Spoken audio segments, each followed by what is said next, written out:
Hello student, पिछले lecture में हमने इलेक्ट्रिक डाइपोल और इलेक्ट्रिक डाइपोल मूवमेंट के बारे में पढ़ा था। अब इस लेक्चर में हम इलेक्ट्रिक डाइपोल के वजह से इलेक्ट्रिक फील्ड इंटेंसिटी फाइंड करेंगे। इलेक्ट्रिक फील्ड इंटेंसिटी दो पोजीशन में निकलती है, एक होता है आपका एक्सियल पोजीशन और एक होता है कोएक्सियल पोजीशन।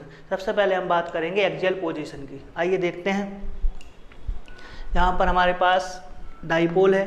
डाइपोल का मतलब क्या होता है? एक ऐसा सिस्टम जिसमें दो अपोजिट चार्जेस एक दूसरे के बहुत पास पास रखे होते हैं, उन्हें हम कहते हैं इलेक्ट्रिक डाइपोल। इलेक्ट्रिक डाइपोल जो होता है उसमें दो अपोजिट चार्ज होते हैं और इक्वल मैग्नीट्यूड के होते हैं। यहाँ पे ध्यान रखना है हमें कि इलेक्ट्रिक डाइपोल पर नेट चार्ज जीरो होता है। नेट चार्ज जीरो क्यों होता है? क्योंकि जितना पॉजिटिव है उतना ही अमाउंट में नेगेटिव है। लेकिन यहाँ पर इलेक्ट्रिक फील्ड इंटेंसिटी निकलती है, वो भी दो पोजीशन में निकलेगी। एक निकलेगी अपनी एक्सियल में, दूसरा निकलेगा कोएक्सियल में। सबसे पहले हम बात करते हैं एक्सियल पोजीशन की और देखते हैं कि एक्सियल पोजीशन क्या होती है।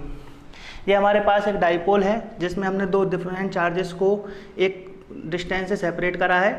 यहाँ पर पॉइंट ए मान लिया हमने, पॉइंट ए पे रखा हुआ है हमारा प्लस क्यू चार्ज और पॉइंट बी पे रखा हुआ है माइनस क्यू चार्ज। अब ये मान लिया हम डाइपोल का सेंटर ओ। डाइपोल के सेंटर ओ से एक पॉइंट की डिस्टेंस है एल और दूसरे पॉइंट की भी है एल, तो दोनों चार्जेस के बीच की डिस्टेंस कितनी हो गई? 2l। इसी को अपन डाइपोल लेंथ कहते हैं, है ना। अब यहाँ पर डाइपोल के सेंटर से r डिस्टेंस पर, कितनी डिस्टेंस पर? r डिस्टेंस पर हमने एक पॉइंट ले लिया जिसको नाम दे दिया हमने P। क्या नाम दे दिया? Point P। इस पॉइंट पर हमको इलेक्ट्रिक फील्ड इंटेंसिटी फाइंड करना है। ये जो पॉइंट है P, ये डाइपोल के सेंटर से r डिस्टेंस पर सेपरेट करा है हमने। अब हम बात करते हैं एक्सियल पोजीशन की। एक्सियल पोजीशन क्या होती है? एक्सियल पोजीशन का मतलब ये होता है कि जब हमने देखा था कि ए बी क्या है आपका डाइपोल एक्सिस। अब जिस एक्सिस पे दोनों चार्ज प्रेजेंट होते हैं, जिस एक्सिस पर दोनों चार्ज प्रेजेंट होते हैं, उसी एक्सिस पे अगर हम पॉइंट लें तो वो कहलाता है हमारा एक्सियल पोजीशन। ये जो लाइन गई है ये कहलाएगी एक्सियल लाइन। एक्सियल पोजीशन को हम एंड ऑन पोजीशन भी कहते हैं। कौन सी position? End on position. End on position, end on position देखेंगे जहाँ पे। तो r डिस्टेंस पर पॉइंट P माना हमने, यहाँ पॉइंट P पे मान लिया कि हमारा कोई यूनिट चार्ज रखा हुआ है। यूनिट चार्ज मतलब कि जिसका मैग्नीट्यूड बनो यूनिट पॉजिटिव चार्ज रखा हुआ है। अब प्लस Q के कारण पॉइंट P पर मान ले रहे कि जो इलेक्ट्रिक फील्ड इंटेंसिटी लग रही है वो है हमारा E1। कितना है? E1। और माइनस Q के कारण जो इलेक्ट्रिक फील्ड इंटेंसिटी लग रही है वो हम मान ले रहे कितना है? E2। दोनों इलेक्ट्रिक फील्ड इंटेंसिटी की जो डायरेक्शन होगी वो अपोजिट होगी, क्योंकि दोनों चार्ज जो है वो अपोजिट नेचर के हैं। दोनों अगर पॉजिटिव चार्ज होते तो डायरेक्शन एक ही होती। तो जहाँ पर दो अपोजिट डायरेक्शन में इलेक्ट्रिक फील्ड इंटेंसिटी लगेगी पॉइंट P पर। अब हम देखते हैं यहाँ पर electric field intensity, electric field intensity अच्छे से समझिएगा, ड्यू टू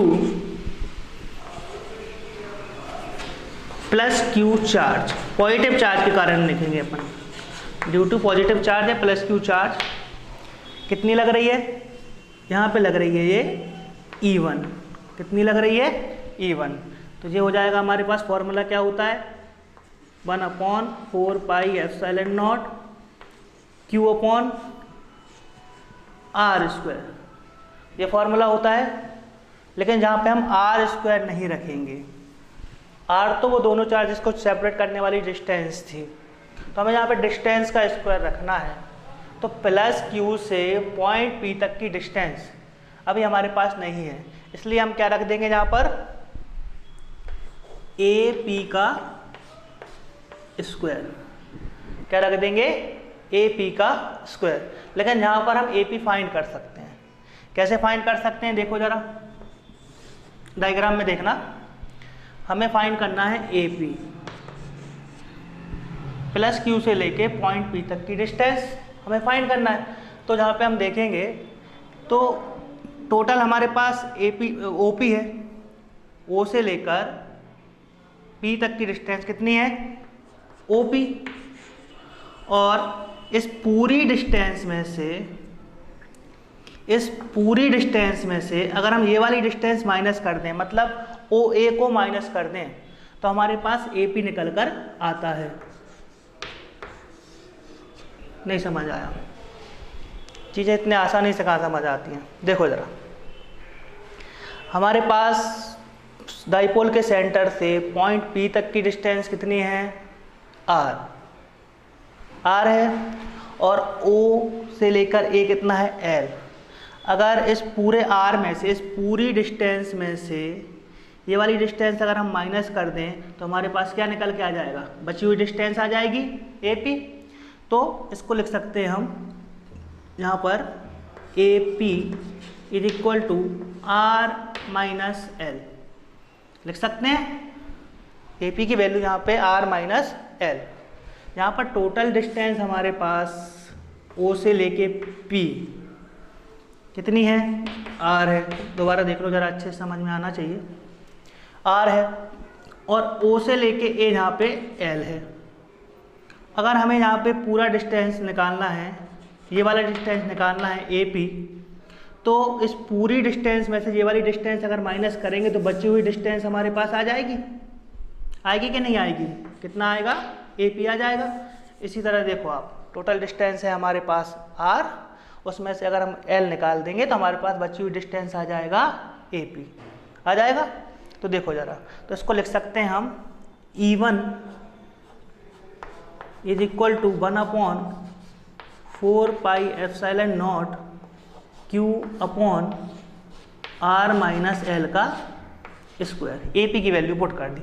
इसको हम दे देंगे इक्वेशन फर्स्ट। क्या दे देंगे, इक्वेशन फर्स्ट। नेक्स्ट आएगा हमारे पास, देखें जरा,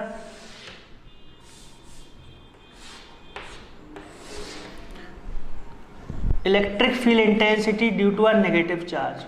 electric field intensity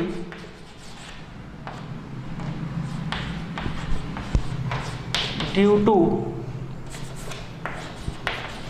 negative charge, यानी कि -Q चार्ज। अब -Q चार्ज के वजह से इलेक्ट्रिक फील्ड इंटेंसिटी कितना लगेगा, यहाँ पे हम देखेंगे। पहले +Q के वजह से कितना निकल के आया हमारे पास, E1 is equal to 1/4 pi epsilon naught Q upon R minus L का स्क्वायर। अच्छे तरीके से समझ में आना चाहिए कि R माइनस L क्यों रख रहे हैं हम यहाँ पे। हमें चार्ज से लेकर उस पॉइंट तक की डिस्टेंस रखना है जिस पे फोर्स लग रहा है या इलेक्ट्रिक फील्ड इंटेंसिटी लग रही है। अब देखें यहाँ पे हम, अगला आएगा E2 is equal to, general formula होता है 1/4 पाई एप्सिलॉन नॉट, पहले पढ़ चुके हैं, और Q अपॉन, अभी भी हमारे पास -Q से लेकर पॉइंट P तक की डिस्टेंस गिवन नहीं है, तो हम क्या रखेंगे, BP का स्क्वायर या PB का स्क्वायर। तो अब BP कैसे निकालेंगे, ये तो आप समझ पा रहे होंगे। अब हमारे पास B से लेके, पॉइंट B से लेके पॉइंट P तक की डिस्टेंस हमें फाइंड करना है। तो हमारे पास OP है और OB भी है। OP कितना है हमारे पास, OP प्लस OB अगर हम कर दें तो हमारे पास क्या निकल के आएगा, BP निकल के आएगा। तो इसको हम इस तरीके से लिख सकते हैं, BP is equal to R plus L। AP कितना आया था हमारे पास, R माइनस L, और BP कितना आया, R प्लस L।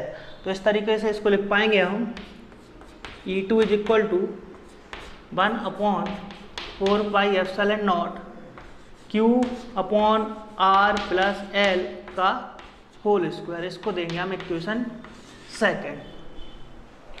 अब यहाँ पे ध्यान रखें कि हमारे पास E1 कितना आया है, 1/4 pi epsilon not R minus L का स्क्वायर, और यहाँ पे E2 आया है 1/4 pi epsilon naught Q upon R plus L का स्क्वायर। यहाँ पर +Q और -Q को चार्ज सहित नहीं रखेंगे, क्योंकि इलेक्ट्रिक फील्ड इंटेंसिटी जो है वो आपका वेक्टर क्वांटिटी है, और वेक्टर क्वांटिटी का मॉड या मैग्नीट्यूड जो आएगा वो पॉजिटिव रहता है, मॉड पॉजिटिव निकलता है। देखिए अब यहाँ पे तो हमारे पास E2 निकल कर आया है 1/4πε0 Q/r+L का होल स्क्वायर। और हम जहाँ पे देखेंगे कि हमारे पास E1 भी आ गया और E2 भी आ गया। अब हमें ना E1 चाहिए ना E2 चाहिए, हमें निकालना है resultant intensity of electric field यानी कि E। तो जहाँ पर तो अलग अलग चार्जेस के वजह से इलेक्ट्रिक फील्ड इंटेंसिटी निकल कर आई है, एक पॉजिटिव की वजह से आ गई और नेगेटिव की वजह से आ गई। हमें यहाँ पर दोनों चार्जेस की वजह से यानी कि डाइपोल के वजह से इलेक्ट्रिक फील्ड इंटेंसिटी फाइंड करना है। तो हम यहाँ पर देखेंगे कि हमारे पास resultant intensity of electric field कितना निकल कर आता है। देखें यहाँ पे हम लिखेंगे रिजल्टेंट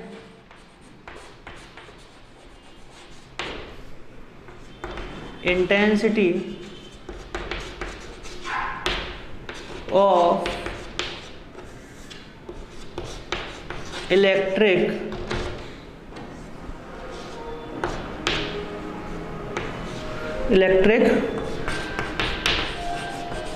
फील्ड यानी कि E निकालना है। तो E निकालने के लिए यहाँ पर होगा E1 माइनस E2।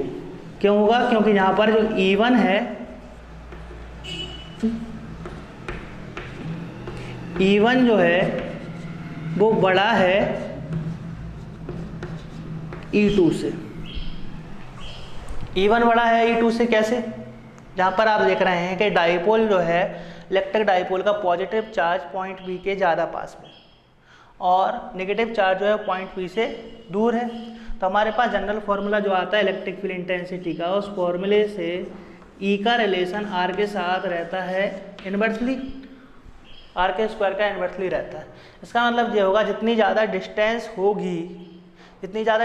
होगी उतनी ही कम इलेक्ट्रिक फील्ड इंटेंसिटी होगी, और जितनी कम डिस्टेंस होगी उतनी ज़्यादा इलेक्ट्रिक फील्ड इंटेंसिटी होगी। तो जहाँ पर हमारे पास पॉजिटिव चार्ज जो है पॉइंट पी के काफ़ी पास में है, तो इसके कारण जो इलेक्ट्रिक फील्ड इंटेंसिटी लग रही है वो है E1।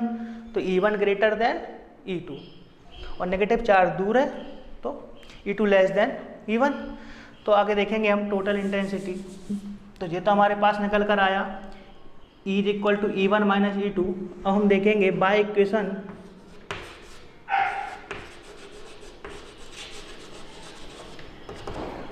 First and second. क्या करने वाले हैं हम इक्वेशन फर्स्ट और सेकंड से? इक्वेशन फर्स्ट और सेकंड से E1 और E2 की वैल्यू हम यहाँ पर पुट करेंगे। तो हमारे पास निकल कर आएगा E, देखिए E इक्वल टू E1 कितना आया था हमारे पास 1/4πε0 Q/AP का स्क्वायर, ये आया हुआ है AP का स्क्वायर। और AP के जगह पे हमने वैल्यू क्या पुट कर दी थी R-L का स्क्वायर किया हुआ था। अब माइनस E2 की वैल्यू 1/4πε0 Q/R+L का स्क्वायर। ये आया है हमारे पास इक्वेशन सेकंड। इक्वेशन फर्स्ट और सेकंड की वैल्यू हमने E1 और E2 में पुट कर दी। अब इसमें से आपको कुछ कॉमन आ रहा है, दिख रहा होगा। ये कितना निकल कर आ रहा है 1/4πε0 Q/R-L का स्क्वायर, अभी लिखा था वहाँ पर, और माइनस 1/4πε0 Q/R+L का स्क्वायर निकल कर आ रहा है। अब इस वाले इक्वेशन में आप देखिए कि जहाँ पे कॉमन क्या आ रहा है, कॉमन दिख रहा है कुछ आपको? कॉमन समझते हैं तो कॉमन क्या आ रहा है? एक तो Q दिख रहा है, क्या कॉमन दिख रहा है? Q कॉमन दिख रहा है। अपॉन में क्या आ रहा है हमारे पास 4πε0, ये भी कॉमन दिख रहा है। अंदर कौन बचेगा यहाँ ब्रैकेट के? 1 बचेगा, Q चला गया तो 1 बचेगा, अपॉन इधर बचेगा R-L का स्क्वायर, माइनस यहाँ भी बचेगा 1/R+L का स्क्वायर बचेगा। अब इसको हम आगे सॉल्व करेंगे, ध्यान से देखिएगा ज़रा, काफ़ी इम्पोर्टेंट डेरिवेशन है बोर्ड एग्जाम के पॉइंट ऑफ व्यू से। तो जो आएगा Q/4πε0। इसको सॉल्व कर लेंगे, एलसीएम लेना तो सबको आता है। एलसीएम कितना आएगा इसका, r माइनस एल का स्क्वायर और जो आएगा r प्लस एल का स्क्वायर आएगा। जब इसको करेंगे अपन सॉल्व आगे तो उधर लिखेंगे अपन r प्लस एल का square minus r minus L का स्क्वायर। लिख पाएंगे? किस तरीके से लिखा, मान लो अपन लिखते हैं 1/b minus 1/a minus 1/b, इस तरीके से लिखते हैं। तो एलसीएम कितना आता है, a भी आता है, तो हमारे पास एलसीएम आया। अब यहाँ कैसे लिख देते हैं अपन, a से a कैंसिल होता है, ऊपर बचता है b minus a, same as ये लिखा हमने। अब देखें आप जरा यहाँ पर, अब हम इसको सॉल्व करेंगे तो हम देखेंगे कि यहाँ पर हम कुछ मैथमेटिक्स के फॉर्मूले यानी कि आइडेंटिटी का यूज करेंगे। क्या यूज करेंगे, आइडेंटिटी, a प्लस बी का whole square, a minus b का होल स्क्वायर, इस तरह की आइडेंटिटी पढ़ी है अपन ने बचपन में। देखें ज़रा, हमारे पास एक आइडेंटिटी क्या बन रही है, r प्लस एल का होल स्क्वायर, यानी कि a प्लस बी का होल स्क्वायर क्या होता है, ठीक है, जहाँ पे लिख ले रहा है अगर किसी को याद नहीं आ रही हो तो, a प्लस बी का होल स्क्वायर क्या होता है हमारे पास, a का स्क्वायर प्लस b का स्क्वायर प्लस 2ab, पड़ी हुई है ना ये। एक क्या होता है हमारे पास, a माइनस बी का होल स्क्वायर, तो ये क्या हो जाएगा, a square plus b square minus 2ab, इस तरीके से होता है। इसके साथ साथ हमारे पास एक और आइडेंटिटी यहाँ पे अप्लाई हो रही है, वो क्या है, a minus b plus a minus b into a plus b हो रही है। देखें ज़रा किस तरीके से हो रही है, ये पढ़ी हुई है अपन ने, a माइनस बी और a प्लस बी कितना होता है सबको पता है, a square minus b square. ये जो आइडेंटिटी है यहाँ पे लिखी है, ये हम यहाँ पे अप्लाई करेंगे। ध्यान रखना है, आइडेंटिटी में जहाँ हम a और b लिख रहे हैं, a की जगह पे यहाँ पर r है और b की जगह पर l है। तो अब ये आपका सिंपल सा सॉल्व हो जाता है। आगे देखेंगे तो देखें किस तरीके से होगा, अच्छी तरीके से देखिए, a प्लस बी का होल स्क्वायर, तो हमारे पास क्या निकल कर आएगा, e is equal to q upon 4πε0। ये तो हमने कॉमन आया था तो वो लिख लिया। अब हमारे पास निकल कर आ रहा है a प्लस बी का होल स्क्वायर यानी r प्लस एल का होल स्क्वायर, तो आएगा a का स्क्वायर मतलब r का स्क्वायर प्लस b का स्क्वायर मतलब l का स्क्वायर 2ab मतलब 2rl आएगा। और फिर लगा हुआ है माइनस, तो ये हम माइनस लगा देंगे। अभी भी हम ब्रैकेट रखेंगे, माइनस लगा हुआ है, अगर ब्रैकेट नहीं रख रहे हैं तो डायरेक्ट साइन चेंज करके आप लिख सकते हैं। तो ये आएगा हमारे पास a माइनस बी का होल स्क्वायर निकल कर आएगा, तो a का स्क्वायर प्लस b का स्क्वायर माइनस 2ab यानी कि 2rl होगा, और अपॉन में a minus b a plus b, तो क्या लिख देते हैं अपन, a का स्क्वायर माइनस b का स्क्वायर, और सबका स्क्वायर है तो होल स्क्वायर करेंगे, तो जहाँ पर ये ब्रैकेट क्लोज। अब आपका ये सिंपल था सॉल्व हो गया, जैसा अपन 10th क्लास में करते थे। देखो किस तरीके से होगा, हमारे पास आएगा e is equal to Q upon 4πε0 आया। अब देखो ये तो ऐसे ही लिख लो, r का स्क्वायर प्लस l का स्क्वायर प्लस 2rl, ये ऐसा कैसा लिख लिया हमने, लिखा। अब ब्रैकेट के बाहर माइनस लगा हुआ है, इसका मतलब यह है कि ये माइनस जो है अंदर के सारे साइन चेंज कर देगा, तो हमारे पास क्या हो जाएगा, माइनस r का स्क्वायर माइनस l का स्क्वायर प्लस 2rl, जो माइनस का है वो प्लस का हो जाता है, प्लस 2rl, और ये ब्रैकेट क्लोज करेंगे हम, और अपॉन में r square minus l square का होल स्क्वायर निकल के आया।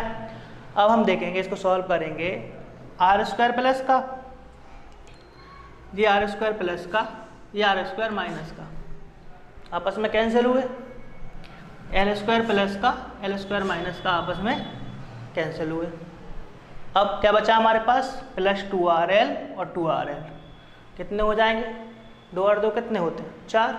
और नेक्स्ट स्टेप में हमारे पास आएगा E is equal to Q upon 4πε0 कितना हो जाएगा 4RL 2RL कितना हो गया 4, 2 और 2 4 ही होंगे, और अपॉन में आएगा R का स्क्वायर माइनस L का स्क्वायर और इसका होल स्क्वायर आएगा।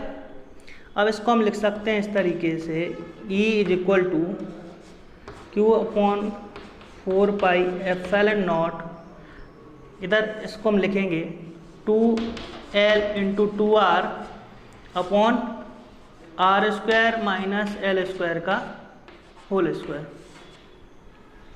ये हमने 4 को तोड़ के लिख लिया, 4 को 2 इंटू 2 लिख सकते हैं, कोई परेशानी नहीं है। अब क्यों लिखा हमने, अब हम करेंगे क्यू का अंदर मल्टीप्लाई, बताते हैं अभी क्यों लिखा। E is equal to Q upon 4πε0, ये क्या हो जाएगा देखना, Q इंटू 2L लिख सकते हैं, Q का अंदर मल्टीप्लाई करेंगे इंटू 2R, और अपॉन में आएगा हमारे पास R square minus L square का होल स्क्वायर आएगा। अब हमने यहाँ पे Q का जब मल्टीप्लाई करा तो हमारे पास ये आ गया Q इंटू 2L।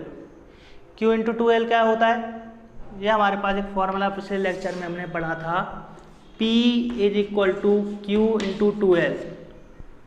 यह है आपका इलेक्ट्रिक डाइपोल मूवमेंट का फॉर्मूला। किसका है, इलेक्ट्रिक डाइपोल मूवमेंट का फॉर्मूला है। तो इतने पूरे के जगह पर हम क्या लिख पाएंगे, P लिख सकते हैं। तो हमारे पास नेक्स्ट स्टेप आएगी E इज इक्वल टू 1/4πε0,